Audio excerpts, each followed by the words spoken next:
Another documentation video of a challenge lock pinned by the other Matt. This one is cheekily called Over the PAINbow. This isn't for anything other than my enjoyment of making a lock. So this guy started life as a Brinks kick. Picked it up at Restore for $1 because it was missing a lot of the hardware, door hardware, and they don't like to sell them if they don't have the hardware for some reason. So this did have keys, and I will show you now what that bitting looks like. Interesting bitting, not super difficult, but this is a challenge lock. So the first thing I did was, on the way home from the Restore, stopped by my local locksmith, had a chat with him and said, I'm a hobby picker and I'm making a challenge lock. Would you cut a key to code for me and provide those pins, because I don't have a pinning kit yet. And he said, you're just going to make a challenge lock? This isn't like live or anything? I'm like, no, just a challenge lock. He said, okay, and walked away. I should have known something was up when he didn't ask me for the code to cut. He came back with this work of art. And that's where the name Taste the PAINbow came from. If we look at the keys, or the pins,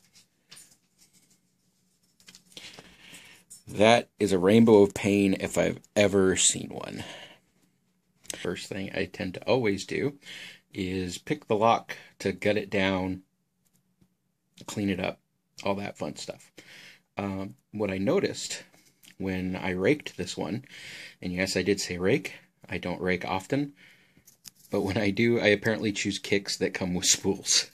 That's right, kids. Brinks is putting spools in their doorknobs. Fun stuff. This also had a steel anti-drill pin, which gave me an idea for another lock down the road, but I don't want to give too much of my thought process away. So anyway, raked it open, gutted it down. Turns out that the cylinder is just a tad out of round, so pulling the plug out is a little stiff, but not enough to really make a difference. Plug turns freely in the cylinder anyway.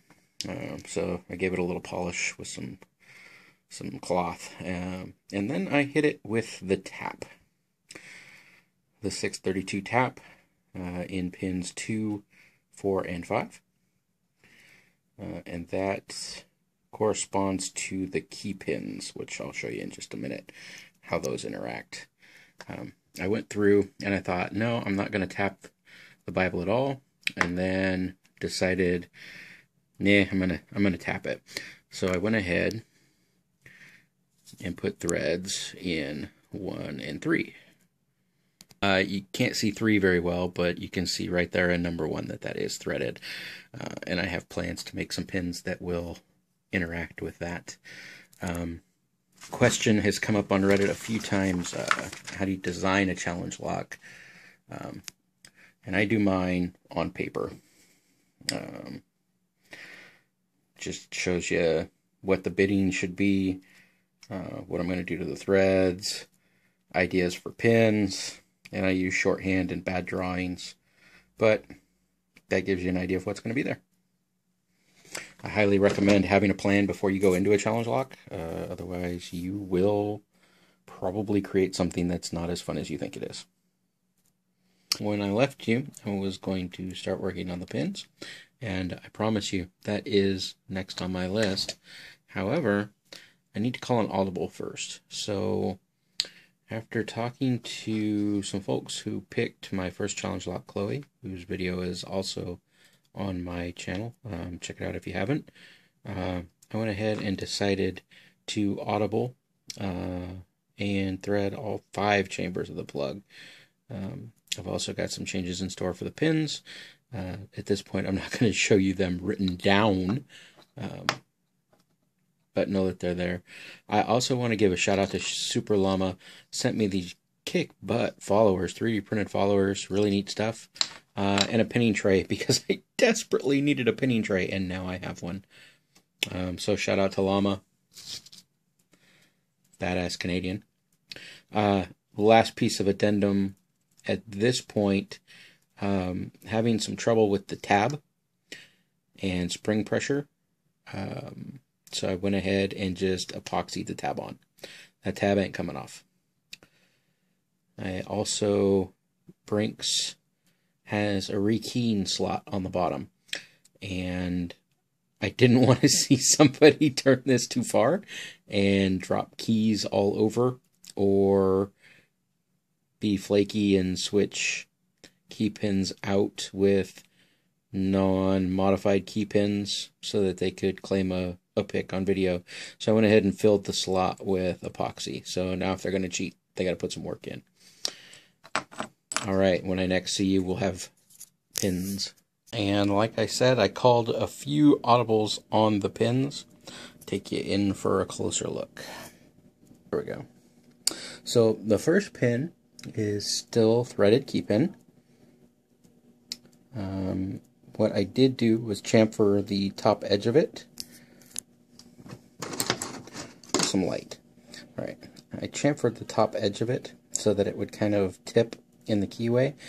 That is, I call it a dreidel, but it's a T-pin. And that is super, super tippy.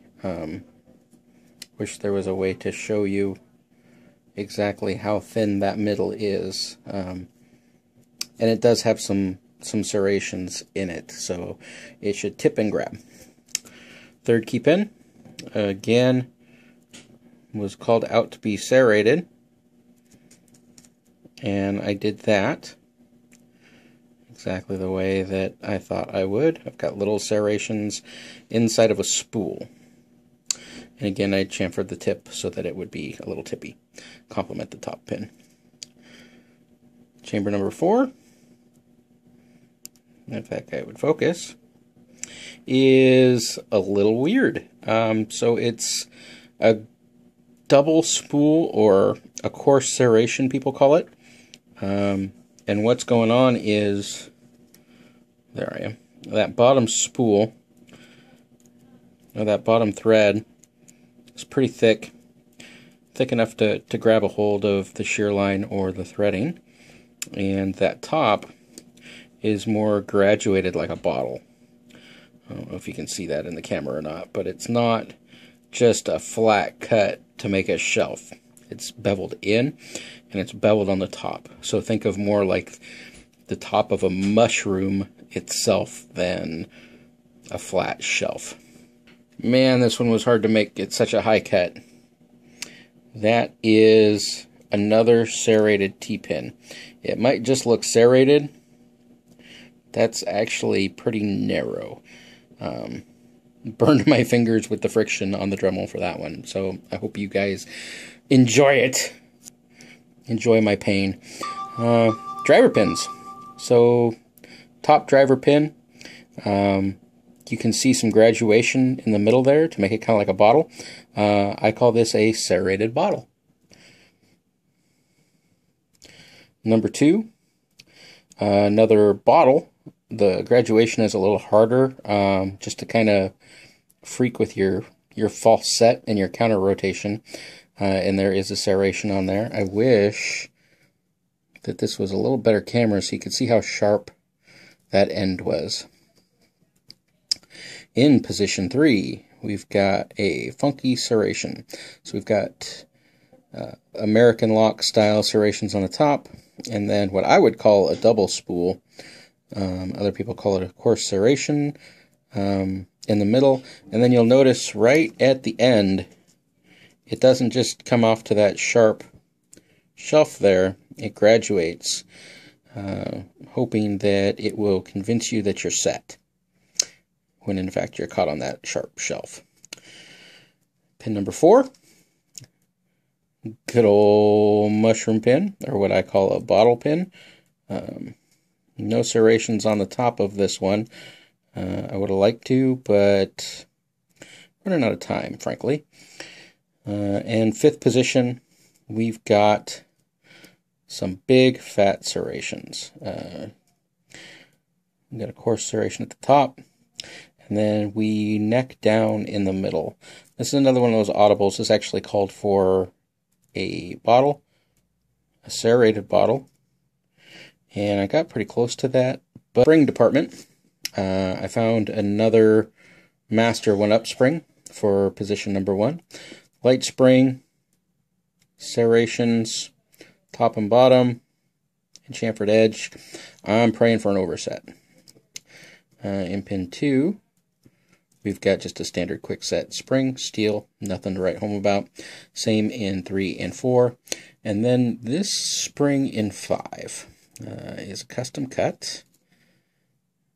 And it's about half the diameter of one of these guys. And very, very stiff. It doesn't actually come out of a lock at all. It comes out of my junk drawer. And I will give you a secret.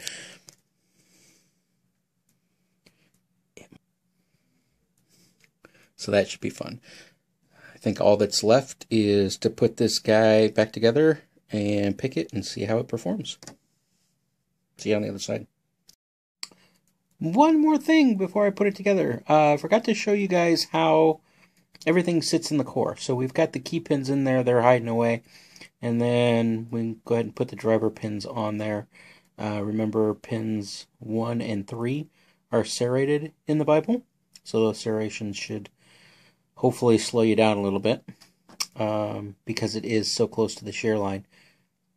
They're literally one cut away from the shear line. Number 2 there is serrated on the inside. You see there's a lot of, get a pointer in there. There's a lot of, yeah. Number 4, remember that's just a spool. It's not serrated in the Bible, so we didn't serrate the top of it. But it's good and tippy. Remember those guys are T-pins? Oh, sorry. 2 and 5 are T-pins. And number 5, as you can see, you're going to play with that whole pin. That whole pin is your enemy. So, let's finish putting it together. Alright, so here we are, 2 hours of trying to pick this guy later. Not even a false set. Not even going to lie to you and say I picked it. Not even a false set. Here's what I do know about it. Does not like tension. Locks up tight with tension. Top, bottom keyway, doesn't matter. Slightest bit of tension, and it just seizes like an old German car. Number 2, the key pin in slot number 2 doesn't interact with the key very well, so you're going to have to shove the key in and yank the key out, and it's got a bit of a catch when you turn it, but it does turn. Have an addendum again, because, well, you know, if you don't change the engines mid-flight, how do you know you're actually working? The little tiny spring that I put on slot 1 was not acceptable with all the serrations. The pin jammed up, it wasn't good. So I went ahead and I swapped one of the standard quickset springs in there, and I moved the light pin to another hole. Not going to tell you which one. You get to find that one out for yourself. Randomize the drivers at all like I did on the last one. I figured it's tough enough already. Doesn't need an added bit of surprise. So, who gets this lock? Well, if you're watching this, hopefully you. First person it's going to go to is Jeff on the lock picking Discord server, United Lock Pickers.